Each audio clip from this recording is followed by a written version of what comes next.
Assalamualaikum warahmatullahi wabarakatuh. Swadika tukon. Perkenalkan, nama saya Nadia Rizky Nurmaulidiani dari kelompok 12 Psikologi Belajar. Nah, kali ini saya akan memaparkan hasil analisis serial The Gifted Graduation menggunakan teori belajar David Kolb. Sebelum itu, saya akan menunjukkan resensi singkat dari serial ini.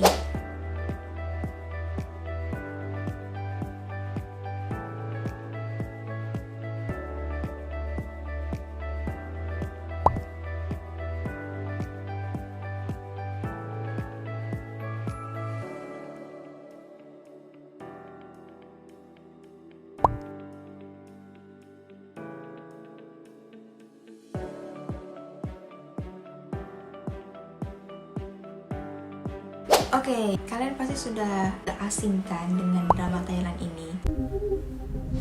ในเมื่อการสอบว่าเรากลับมาจนได้อะเราต้องกลับไปทำตามแผนเดิม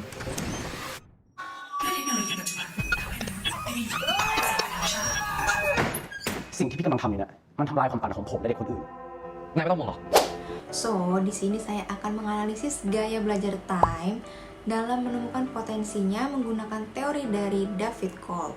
Nah, udah pada tahu belum teori belajar David Kolb itu apa?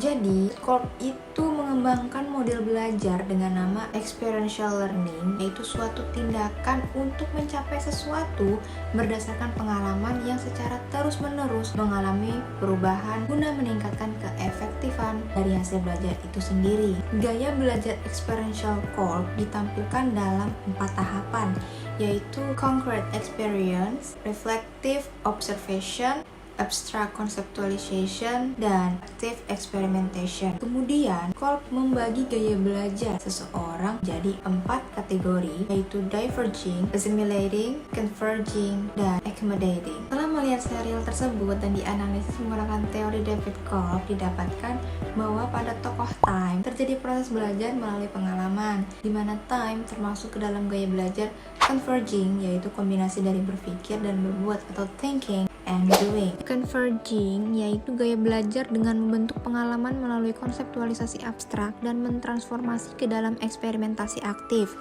Anak dengan tipe ini biasanya mempunyai kemampuan yang unggul dalam menemukan fungsi praktis dari berbagai ide dan teori. Biasanya mereka punya kemampuan yang baik dalam pemecahan masalah dan pengambilan keputusan. Selain itu, ciri khas lainnya adalah cenderung menyukai tugas-tugas teknis atau aplikatif. Seseorang dengan gaya belajar converging sangat prosedural, lebih suka bekerja dengan objek yang tidak bergerak dibandingkan dengan objek manusia. Yang mana pada tahap abstract conceptualization, di mana Time berpikir dan melakukan observasi terkait apa, mengapa, dan bagaimana dia bisa mengalami hal-hal aneh, yang kemudian dilanjutkan dengan konseptualisasi dari hasil amatannya. Terlihat dari scene di mana para anak gifted membantu Time dalam menemukan potensinya dengan cara mengerjakan soal-soal, melatih visi, memainkan Rubik, akan mengisi teka-teki, sampai di mana ia membaca berita mengenai ledakan di ruang rapat sekolah, bertepatan dengan akun Facebook Peng yang ia buka di komputernya. Tiba-tiba, Time mendapatkan sebuah kilasan suatu lorong. Hal tersebut membuatnya langsung bergegas ke sekolah. Saat sampai, Time pun mengamati posisi bangunan yang ada pada peta.